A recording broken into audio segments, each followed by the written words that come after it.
fantastic. How are you? Dude, phenomenal, amazing. Well, that's good.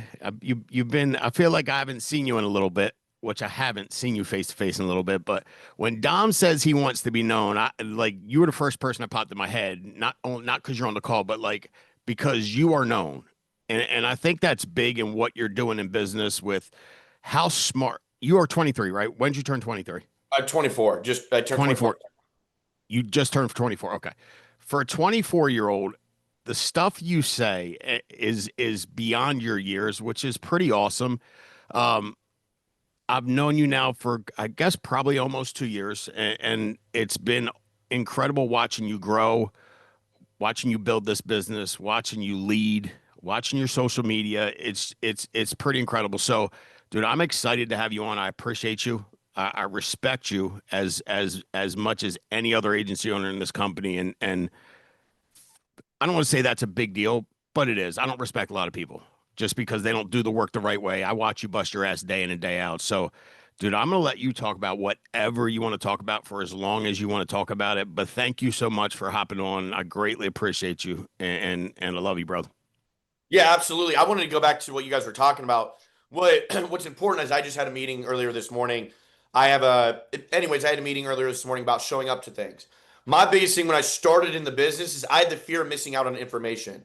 Dom said if you are in a financial state, you should go there. If you're not in a financial state, figure out how to get in a financial state so you can go there.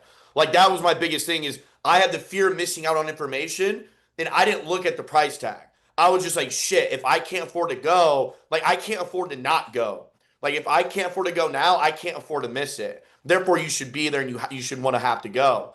But like that was my biggest thing, Frank and Dom and Mike was like, I had the fear of missing out on information because that one piece of information could change my whole trajectory of my business, my life, my personal life, my business life. Like just that one piece of information that I could have been missing could change everything. And what really changed everything, and I mean this in the most non-biased way possible. Some people might not know me personally, but the one thing about me is I'm not biased.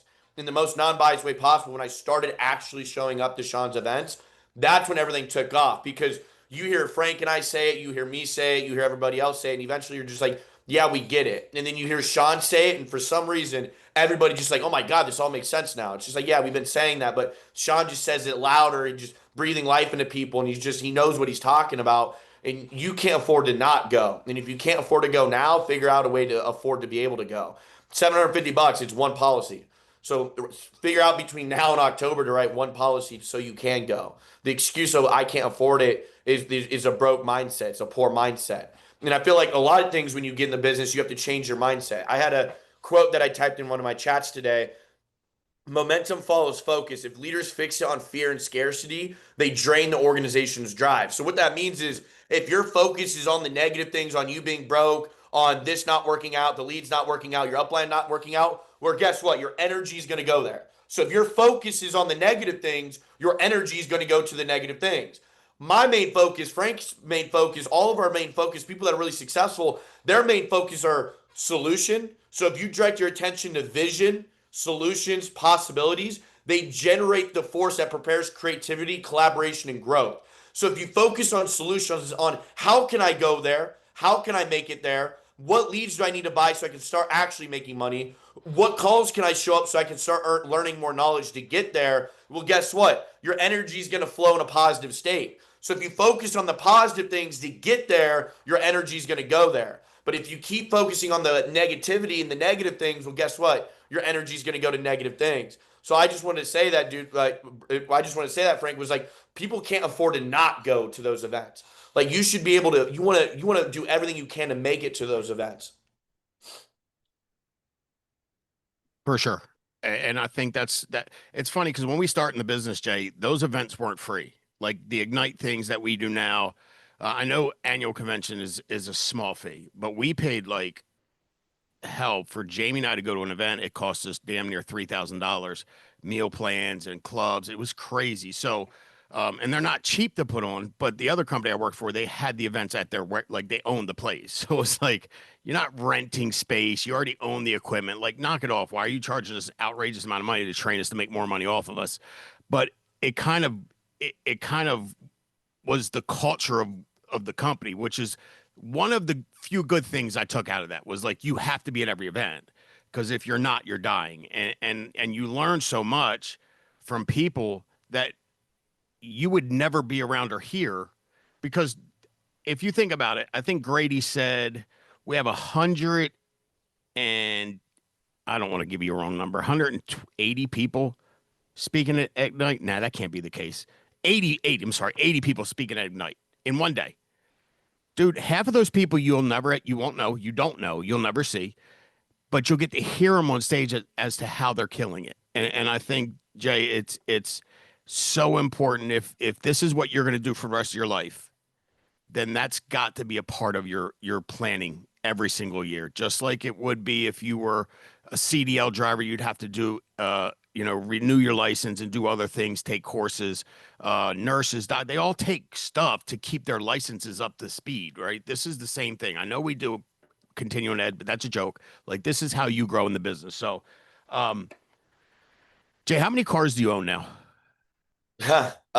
3 cars, 1 boat, 2 motorcycles. How's the boat? Beautiful. I was with Nina and Hayden this weekend. They were like, "Do you know Jay's got a boat?" I was like, "Yeah, I do." They were like, "We didn't know Jay had a boat." I'm like, "Well, you should talk to Jay more." They're like, "We talk to him all the time." I'm like, "I don't know what to tell you." But what? How was that? Did you ever drive a boat? Was this the first boat you ever That was owned? the first time driving it, to be completely honest with you. Okay. Did someone teach you? No, no. Okay. Have you taken it out yet? Yeah, yeah. I've taken it out. I've ripped it. Yeah, of course. All right, good stuff. Listen, we're in Maryland. There's boat galore, and most people don't know how to drive, and it never ends well. So I'm glad you're safe. Can you explain to the folks how your brain works with investing in things and buying stuff? And I'm listen, when Jay's done talking about what he has and how he's built his business, I don't want you to think you got to go out and buy like, a 100%. McLaren to build the business. But this is just, and you could do it with anything. He's young, so he he attracts a bunch of young people that are hungry. Because if I was 24, seeing a guy driving what he drives, I would absolutely be like, "What do you do? Why want to do it with you?" So he's just very creative with how his marketing works, which is why his business is going. What did you issue last month? Your team? 6.8 million. We'll do about 7.5, 8 million this month. So he's not even going like we're going to go from 6 to 7 in a year. He's going 6 to 7 in a month, which is again a tribute to how his brain works and how confident he is in this business. But can you explain this stuff about your spreadsheet and how you just think about business in general? Because when you said broke mindset, I'm like, yeah, that's a lot of people have that, and I don't know how you were you born that way. No, dude. Well, I never had a broke mindset ever. And to be completely honest with you, the way my mind works is I'm not necessarily attracted to materialistic things at all. What my mindset and my thought process on it is one, obviously the marketing, but the confidence. Like, I don't care how old you are. Like, you step out of a car that you've always wanted, everything about your confidence goes up. Like, I'm huge on small, confident wins. Like, me getting out of a suit, out of my Rolls Royce, I feel good about myself. My confidence goes up. Therefore, if I can boost my confidence in my personal life, I can boost my confidence in my business life. Like everything correlates, guys. Your personal life correlates with your business life. Your business life correlates with your personal life. Everything correlates. So, like, I wanted small, confident wins. Whether that was, I was 5'6", 110 pounds when I first started insurance. I'm like 5'10", 185 pounds now. Like, just like small, like confident wins. So, like, not only does it allow me to accrue, obviously, whether they're young or not. Like I've recruited a lot of older people. They're like, yo, what do you do? Like I've never seen a young guy get out of one. Like I've recruited everybody, but it comes down to what it's done to me personally. Like I think if you buy materialistic things, it's a depreciating asset unless you market it. If you market the things that you buy, it's an appreciating asset. If you don't market the things you buy, it's a depreciating asset. Like my Rolls Royce and all that stuff, that will make me way more money than real estate. And people don't realize that. There's some people that are like, oh, depreciating asset, Jay's dumb, whatever, whatever. And that's cool. Think what you want to think. But like my biggest thing is appreciating and 100,000% make me more money than real estate would ever make me more money. Because one, I'm showing people how can they get what they want out of life, whether that's materialistic things or not. Like the way I carry myself is I carry myself in a form of value. Like when very very early on in business, my main goal was how can I become so valuable people need to work with me, not want to work with me. They need to work with me. I guarantee 70% of the people that work with me probably don't like me, but they're like, dude, the value that he provides outweighs me going working with somebody else. So it comes down to being so valuable where people need to work with you, not want to work with you. So like that was my biggest thing. Like the cars and everything, the house and stuff, it's nice. But what I'm able to do with it, guys, is I'm able to show people how can I help them get what they want out of life, whether that's the cars or not. Like Sean always says, if you're depressed without money, you're going to be depressed with money. If you're not happy without money, you're not going to be happy with money.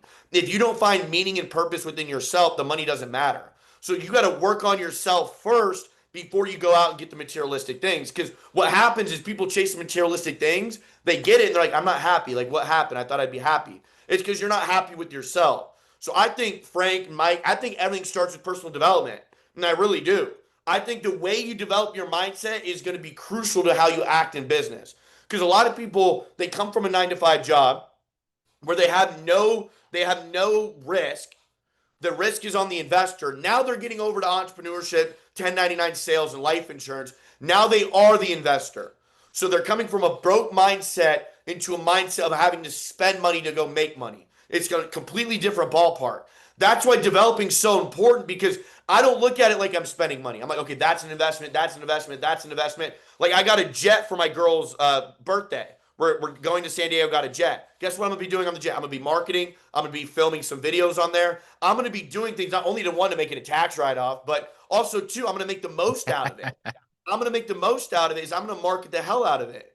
Because, like, guys, I look at everything like an investment. Like when I used to get Airbnbs for my team, I'm like, okay, I'm going to go get the most expensive Airbnb. And it's not going to be a short-term return. You're not going to wake up, somebody say, oh my God, that's so nice. Like my team of 50 people want to come work with you. That's not how it's going to work. But what's going to happen though is over time, when they see those small things, those big investments stack up, over time it builds your credibility. So I always look at things like investments. I like if Mike was like, Jay, this thing's been working with us, it's $1,000 a month. I'm like, God dang it. Like, I don't know if I can do that. I'm just like, yeah, I'm going to do it. If I didn't have the money, I'd be like, all right, I'm going to go write one more policy a month to go afford that. Because I had the fear of missing out on the opportunity of that investment making me more money. The fear of missing out outweighed the negatives. Like, I don't care what it was. I've lost a lot of money. But like my fear of missing out outweighed the fear of all the negative thoughts of, okay, what if this doesn't work out? What if I lose my money? Well, I don't have enough money. And I was a negotiator, guys. Like if I was like, hey, go get a content team, like Mike's like, Jay, go get a content team. I couldn't afford one right now, like this moment. I would go to the content team, like, hey, I can't afford you this month, but next month I'll start paying you $3,000 a month.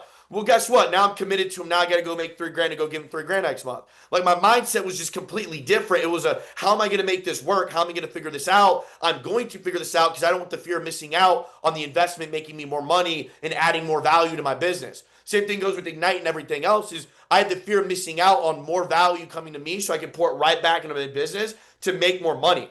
I think nowadays, though, the culture is instant gratification. Just from what I've seen the last 5 years, is the instant gratification. Like, I've never seen more people jump from company to company to company in the last 2 years than I've had the last five. Like, I've been doing this 5 years. I'll be going on 6 years in November. I've never seen so many people jump companies because they're so instant gratification. Guys, if somebody preaches, oh, I will make your life easier if you come work with me, it is absolute BS. There's no chatbot 3000. There's no AI chatbot 3000 that is going to make you more money. There's no mortgage vendor system that's going to be like, hey, you magically work less and you make more money. That's not how it works. Like in the beginning of you building a business, you're working 68 hours a week. It sucks. You're going to have to do it. That's the commitment you make. You either make that commitment or you don't, and you go back to a 9 to 5. Like what's so cool about this call, guys, is we're teaching you how to make 7 figures a year. At your old job, you were learning how to make an extra dollar an hour. Like, I don't care how broke you are. Be grateful that you're on a Zoom call right now, no matter how broke you are, where we're trying to teach you how to make 7 figures. Your old job's like, here, let's teach you how to make an extra dollar an hour. Like that's going to do jack crap. Like, that's not going to do anything. Like, I took small wins of gratification. Like, when I, guys, who here's, like, just driven to the gas station just to get, like, an energy drink and some chips? You didn't have to ask your upline, like, hey, Frankie, can I, like, go to the gas station? And like, guys, I valued the small gratitude of freedom because it led to bigger gratitude of freedom.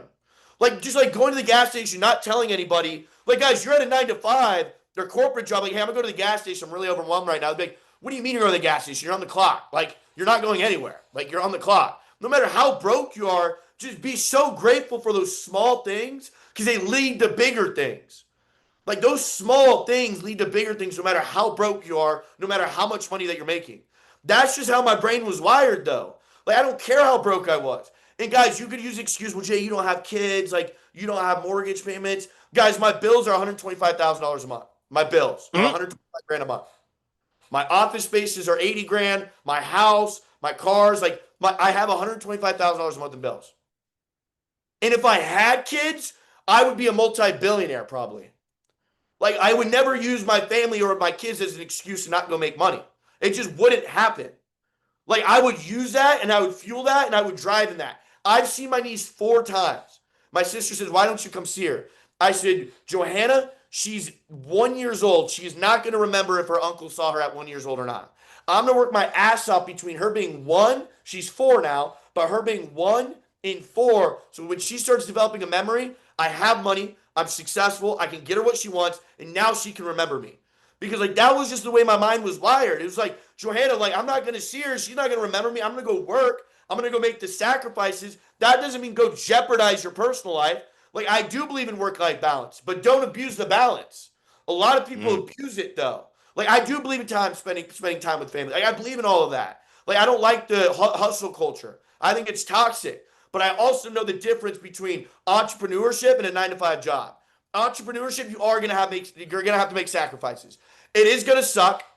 You're gonna want to quit. You're gonna doubt yourself. You're gonna doubt the business. You're gonna doubt the leads. You're gonna doubt your mentors. And that is going to happen.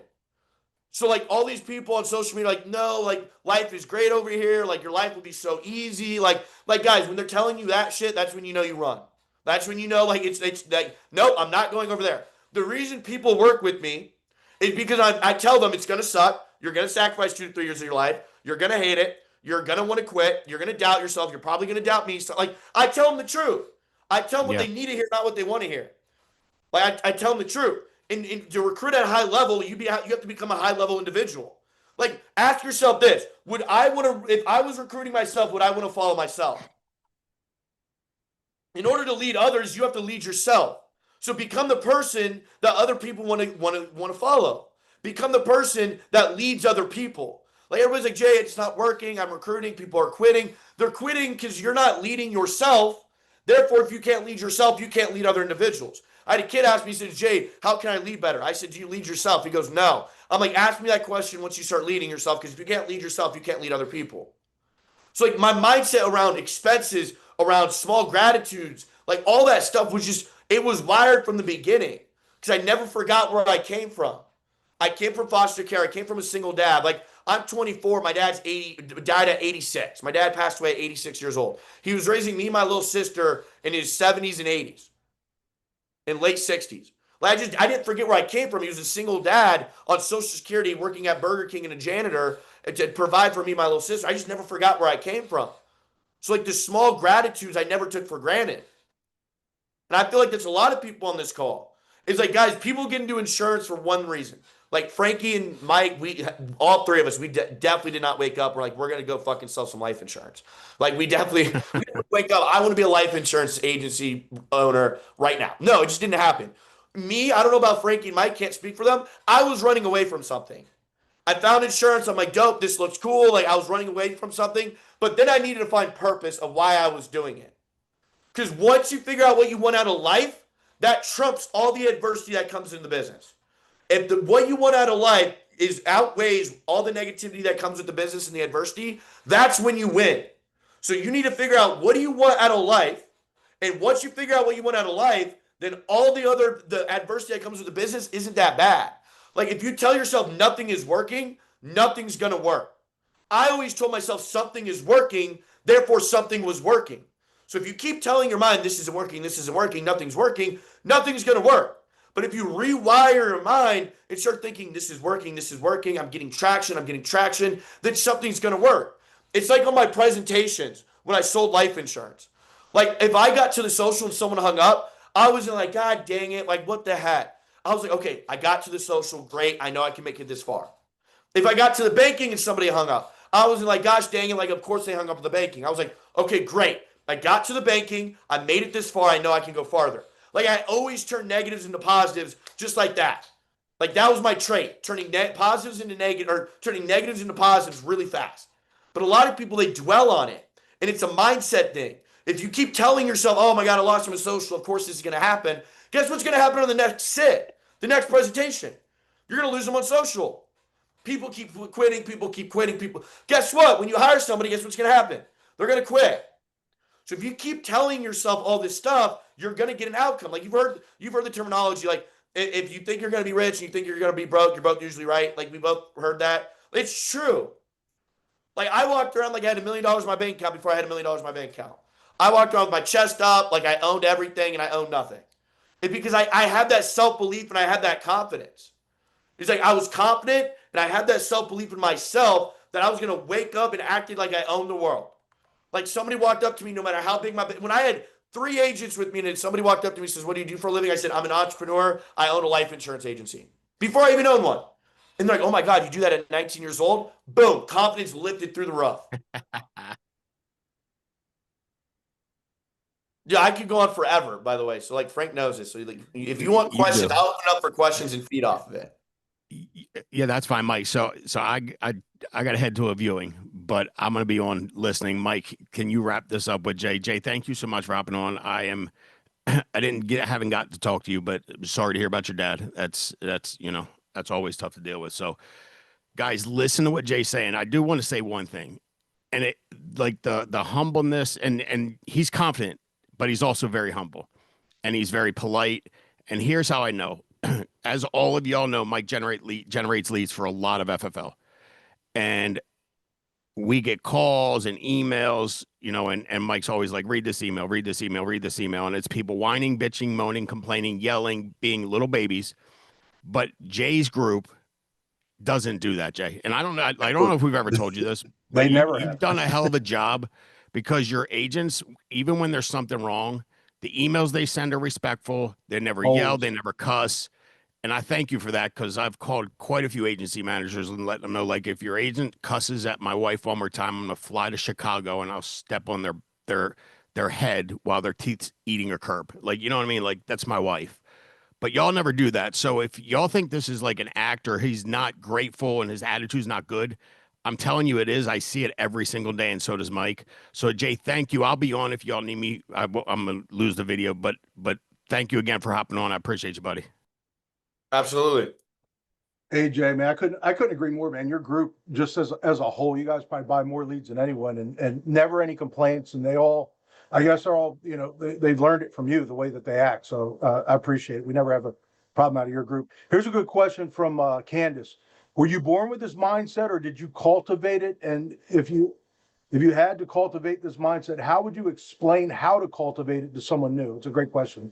I love that question. Who asked that? Candace Collins. I've asked that question to every successful person. I promise you. I've asked that question. I'm like, are you born obsessed? Or are you like, can you develop obsession? To me, like, I was grateful. Like, my dad, I was never allowed to make an excuse. I wasn't allowed to cuss at the referees or the umpires. I wasn't allowed to do any of it because me doing that doesn't change the outcome of the call. My dad always told me from a young age, me making an excuse doesn't change the outcome of your situation. So, like, I was blessed to have a dad that raised me properly and that raised me like an adult and that treated like that wanted me to be successful in life. Like I came home from a spelling bee one time. I said, "Dad, I got second." I was jumping up and down. He says, "Don't you ever jump up and down for getting second again." He said, "In life, winning is everything. It's the only thing." I'm like, "Dad, it's a spelling bee." He says, "If you treat that like just that small thing, if you treat that with a like excitement of you getting second, you're gonna treat everything else." He goes, "When you fill out a rental application or a mortgage to get a house, you're beating every other application that's coming in. When you're going to a job, you're beating out every resume that's coming in. Like life is about winning, like literally about winning." So my dad taught me that from a very, very young age. So like that was my biggest thing. So like me, I wasn't necessarily born into it, but guess what? This is to answer Candace's question. I wasn't born with it, but I was around the environment. So the way you develop yourself to have that mindset is you get around that environment. What happens is negative people, for some reason, gravitate towards other negative people. Not for some reason. Negative people gravitate to negative people because they tell each other what they want to hear. Like the lead sucks, so they go over to somebody else that knows will say the lead suck too. Like, oh, it's not just me, thank God. They won't come to me and say it. They won't come to Mike and say it. They won't come to Jeff and say it. They won't come to Jesse and say it. Why won't they tell us the lead suck? because we know we're going to tell them what they need to hear, not what they want to hear. But like, if you can cultivate the mindset, if you get around people that have the mindset, Jay, I'm scared to invest in the business. Get around people that invest in the business. As a leader, if you're scared to invest in the business, your agents will be scared to invest in the business.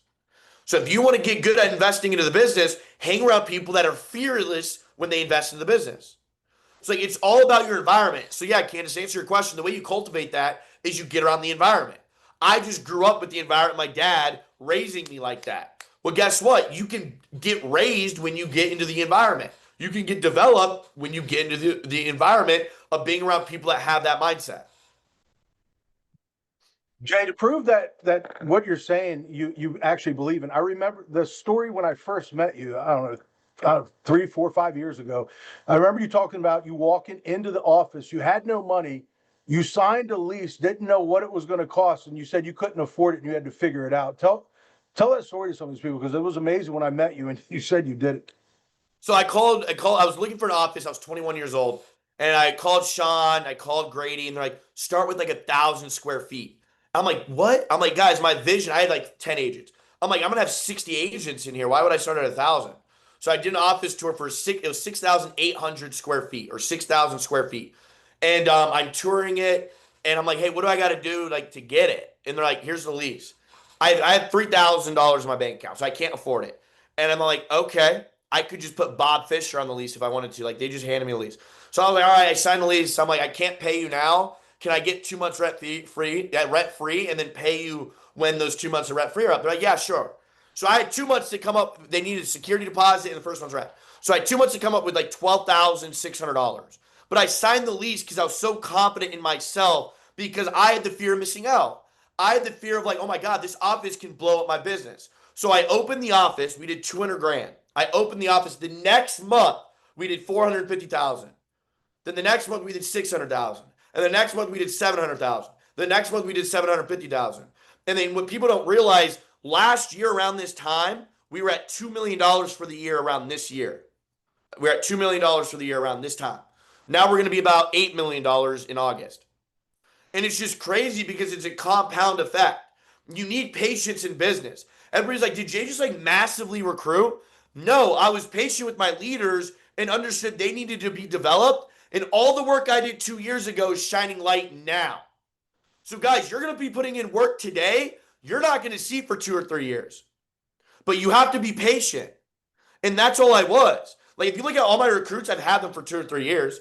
It took time to develop their mindset, to get them around that mindset of investing, of going through adversity. And then eventually all the light's shining now from all the work we did 2 or 3 years ago. It's like, oh, Jay just randomly blew up. No. Like, it took 2 or 3 years of developing those individuals. And like, my mindset behind opening the office was, this is how I can develop those individuals.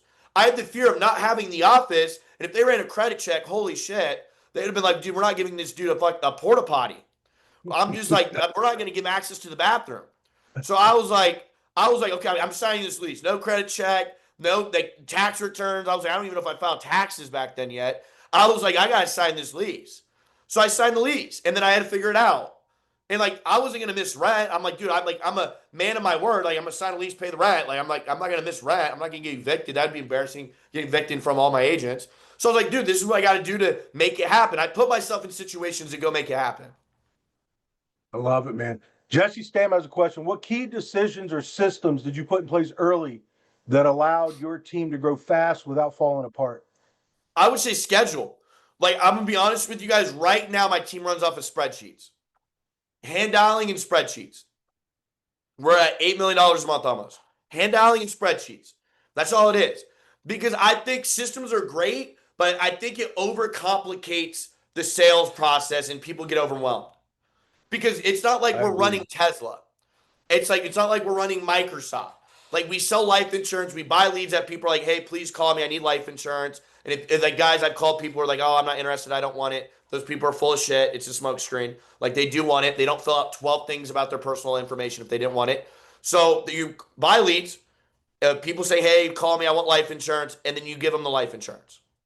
Like, I like systems, but the more systems you put into place, the more you overcomplicate how actually easy the life insurance space is. Like, how easy the business is. Like, if you look at our top producers week 2 month to date in August, 40,000, 37,000, 35,000, 33,000, 33,000, 33,000, 30,000, 27, 27. The list goes on. Number 50 is 15,000. They all hand out. They all hand out. It's just they don't overcomplicate the sales process. So that was my biggest thing was I didn't really rely on systems. I relied on schedules of recruiting person. Okay. Recruiting person onboarding.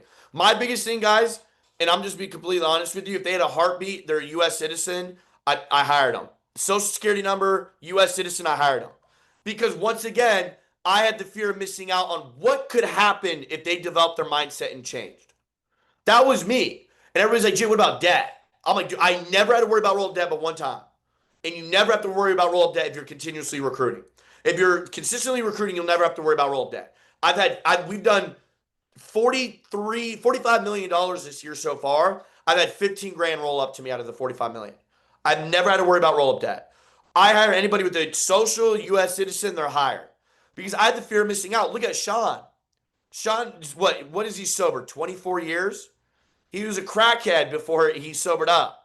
Like, what if somebody's like, I don't want to give him an insurance license. I don't know what he, like, I'm not, like, he's not fit for the job. Like, I'm not God. I can't judge people. So, like, that was my biggest thing. I'm not God. I can't judge people. Like, what if they change? So, like, I had the fear of missing out. Like, what touched me the most was in Phoenix, Arizona for the Ignite conference. This lady got on stage. She said, the reason I got into life insurance is I was smoking a crack pipe in the back of my house while my daughter was getting life insurance for herself. And now I'm here 3 years later at the Ignite event because of that moment. And now she sells 30 grand a month. Now, the normal person would be like, dude, she's not fit for the job. You're right. In that moment, she's probably not fit for the job. But who am I to say they aren't going to change and grow and develop and want to become fit for the job? I had $50 in my name, living in my buddy's attic, drinking probably 20 Busch Lights every other day, beer bong and vodka, and who knows. But I developed myself into this, like into the leader and the guy, the person I wanted to become. So like that was my biggest thing, Jesse. I'm gonna be honest with you, bro. I recruit anybody because I had the fear of missing out on who they might know or who they might become. So I just had the fear of missing out on who they might know and who they might become. So like that was my biggest thing, and I never had to worry about roll-up debt, guys. Because come on, let's be honest. Let's say we do think they're a loser and they're not going to make it. The most debt they're going to roll up is what, $1,000. If you teach them how to solidify, they might not roll up anything. So like I was like, dude, $1,000, like maybe they make me 20 grand, and they actually start work. Like my biggest thing, like I said, fear of missing out. But I'm like, what if I develop this person, and not only does it change their life, but what if it changes my life financially? If you look at John Egan, guys, he was a gangbanging kid in Chicago, dealing drugs and guns and all this shit. If I was just like, you know what, I'm not dealing with him. Not only is he going to make $1 million this year, but he's probably made me well over $1 million. So I had the fear of missing out and the fear of who they might become. Hey, Jeff, what do you like about that? Spreadsheets and hand dialing, Jeff. Jeff and I have talked this weekend about that. People think they need all these fancy CRMs and all these systems. I was talking to Jeff and I said, that's the way it is. You don't need any of that stuff. The next question on here. Jeff asked, what's your average 12-month persistency for the team? Average of what? Persistency. Average persistency, our 6-month is 85%, our 12-month is 71%. Now, with America, though, we had really bad persistency that we had to get up. Because when I first started, Jeff might know the guy. He was dumber than a sack of rocks. He taught us on how to sell life insurance very improperly. So I was the one that, I'm so glad you brought that up, actually. I was the one that was like, hey, we're probably going to terminate Jay. Like, if he doesn't get his persistency up, like, we're probably going to have to terminate him. I'm like, Sean, what's persistency? Like, what do you mean? You have your insurance license. What do you mean, what is persistency? I'm like, well, I don't know what you're talking about. Like, what is persistency? And then he explains it. I'm like, dude, nobody taught me that. And then I started to learn that because if my agent's persistency is high, guess what else is high? My net income. If their net income is high, guess who else's net income is high? Mine. Persistency equals profitability, which equals longevity. Persistency equals profitability, which equals longevity. I repeat that all the time. Persistency equals longevity, persistency equals profitability, which equals longevity. And like I've always lived by that. If you have bad persistency, the upline has bad persistency, the IMO has bad persistency, the insurance company has bad persistency. That's 4 people. That's 4 people's money that you're fucking with. So if you don't get your persistency up, you're not going to be here long term. You're going to be out. 100%. Dom, you any questions for Jay, Dom? Well, dude, Jay, thanks for hopping on here, brother. To go with the persistency piece, right? How are you teaching that quality business and high volume? How are you teaching that? What did you change? I love that because, like, guys, I used to listen to, like, once again, most non-biased way possible. When I first started life insurance, they gave me a script to set in-home appointments that were probably an essay. And I get on a call with Sean, like a YouTube video. He goes, I don't get why people have essay scripts. Like, why don't you just ask them to come over to the house and drop off their life insurance? I'm like, there's no way that fucking works. I'm like, hey, got to drop off your life insurance. I have a 2 or 4. What makes sense? Book 13 appointments in 2 hours. Now, to go to the persistency part, somebody asked Sean that question. He goes, why don't you just ask them, like, hey, if you're going to cancel or not make your payment, I'm not going to give this to you. And if you're going to go talk to another broker and they're going to flip you to another policy, I'm not going to give this to you. So are you going to cancel your payment, or are you not going to make your payment, cancel your policy, or talk to somebody else? Because if you are, I'm not going to give it to you. Because one, it affects my job and my relationship with the insurance company, and if that affects your family if you don't have life insurance. So if you don't foresee yourself keeping this policy, I don't want to give it to you because I don't want to affect my relationship with the insurance companies. And I don't want to give you something that you don't want. And I'm not going to convince you to give you something you don't want. So if you don't want this, just tell me now, and I won't submit to home office. Like, to be honest with you, Dom, I'm very blunt. I let them know my job is to make sure I have good persistency. I let them know they jeopardize my job if they canceled and don't make their payment. It's in all my scripts. I'm just very blunt with people. Like, everybody always asks me the questions like that. They're like, Jay, how do I handle this situation? I'm like, be blunt, set standards. Like, in the beginning of my scripts, guys, I let them know right off the bat, once they grab a pen and piece of paper, I'm like, hey, Dom, I just want you to know my job's not to sit on the phone with you for 45 minutes and convince you to get life insurance. Because if I have to convince you to get life insurance, that means I have to convince you to care about your family, which we both know I don't have to convince you that you need to care about your family. So my job is to give you life insurance. If you don't want it and you don't think it's important, I'm not going to sit on the call for 45 minutes to convince you why life insurance is important. Because if I have to convince you life insurance is important, that means I have to convince you your family is important. So do you want to get life insurance today, or is this something that's not important to you? Every time they're like, I want to get life insurance today. What that means is if you respect your time, you respect their time, therefore they want to talk to you on the phone. Like, I'll show you if you respect your business, if you value your time. If you value your time, you value your business. I can look at somebody right away, and if they talk to Dom about, if somebody goes up to Dom and talks to him about the Celtics for an hour, and Dom sits there and flirts with the conversation about the Celtics, he doesn't value his business. And if that agent sees that Dom doesn't value his time, they're going to subconsciously think he doesn't value his business. But when somebody calls me, I'm like, hey, Jay, how are you? I'm like, hey, what's up? What's the question? They value my time, therefore they value my business. The client values your time if you tell them that you're not here to waste your time. Therefore, when they see that you value your time, they know you value their time. And they know you're not going to bullshit them. So I solidified in the beginning and the end. Huge. Thanks for that, bro. Who else? What other questions we have for Jay? I love questions. I have a question. Absolutely. Thanks, Jay, for jumping on. Who's the person that mentors you in your different businesses? And then also, what's the biggest thing you had to learn from transitioning from your personal dollars to then now becoming an investor? Biggest thing I learned, probably that money doesn't make you happy. That was like the biggest thing, like the deepest thing I learned is like, because like everybody's always chasing the money until they get the money, and then they kind of like lose purpose, if that makes sense. My mentor, I would say a little bit of everybody, like Mike, Sean, Frank, like I'd say a little bit of everybody's my mentor. I take bits and pieces from everybody. And like, guys, just because they're my mentor doesn't mean I listen to everything that they do verbatim. Like, for an example, like I've listened to Sean and I've not listened to Sean, and it's worked out and it hasn't worked out. Like when he's like, get 1,000 square foot office, like start small, and I went big and it worked out. Like, guys, I asked for 10 people's opinions. They all said start small. And I didn't. And it worked out. There's things that haven't worked out. But like, guys, like you take bits and pieces from your mentor, but always trust your gut and your self-confidence. I always trusted my gut and self-confidence. And Sean didn't know me back then. Like if I asked that same question now, he'd be like, dude, go big, go home. Because he knows the confidence that I have within myself. So one, Sean, and the biggest thing I've learned about money and everything like that, that was a question, right? Like what I've learned about money. sort of, kind of. So I want to make sure I'm answering it correctly. Sorry. So I'm talking about so that transition between your personal using your money, your commissions that come in to no longer using that, or are you still using your personal dollars for everything? I would say by personal dollars, I would say I'm using all my overrides and stuff like that to put back into business. So yeah, like my personal dollars, absolutely. Like I'm still pouring it back into my business and into incentives and stuff like that to build the culture and just keep scaling.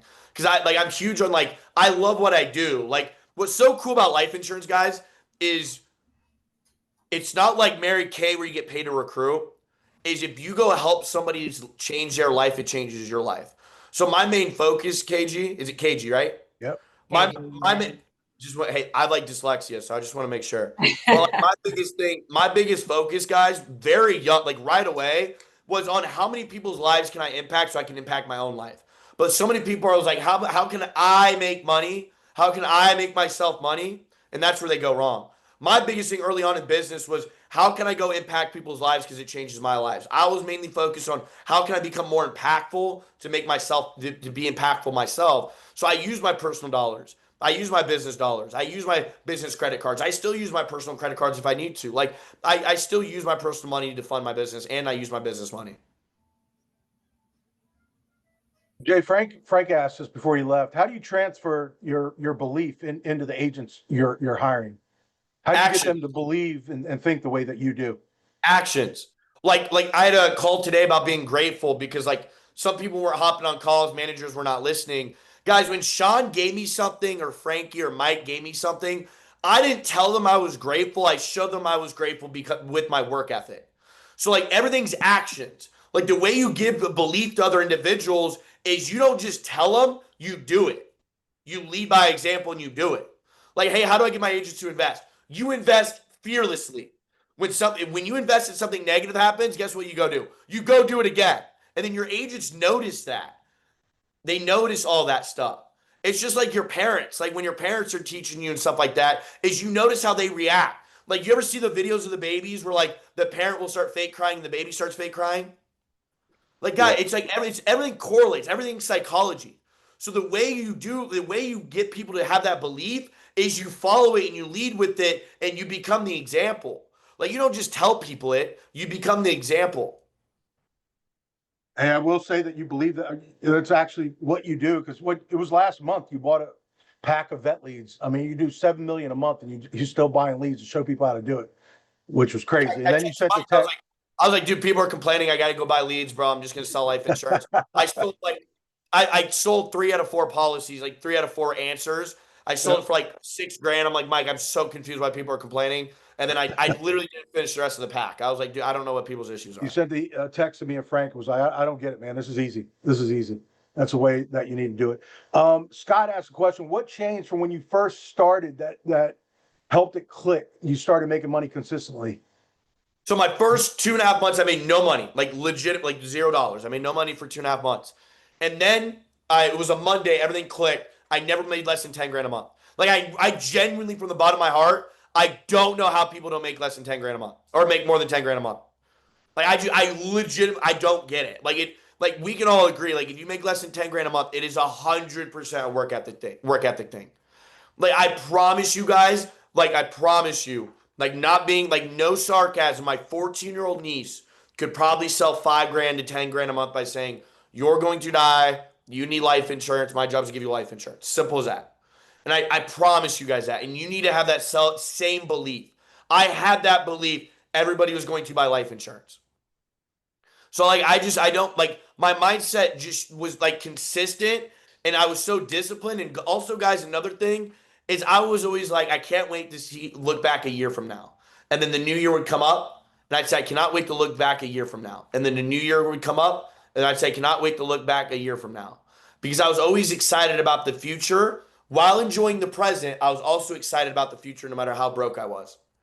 So like that was my biggest thing is like I was always so excited about the future because I knew that if I did the right things, I showed up and I was consistent, everything would play out. People would start trusting me. They'd see my results. They would understand I care about people. They would understand I'm impactful. Like Jeff came from I know I've known Jeff for a little bit and I know the people that Jeff used to hang out with, they didn't like me very much. And when I started recruiting people and stuff like that, they asked me so many questions. One was a persistency question. The other thing was like personal questions. I'm like, dude, like that's when I knew I needed to work with FFL when people talk shit about FFL. It's like that's when I knew I needed to work with FFL. I was like, thank God they're like I said, I grew up with sports. I grew up like really good mindset. Like my dad always taught me, like if people hate you, like that they're intimidated by you for a reason. Like you're doing something good. Like they don't just hate people that are losers. Like why would you hate losers? Because they're not doing anything. You hate people that are winning. So like when I was at American Income Life, I came over to FFL, and I was like, okay. When I was looking around, like why do I need to go there? I'm like, dude, they used to have meetings about FFL. Everybody hates FFL. I'm like, that's exactly where I need to go.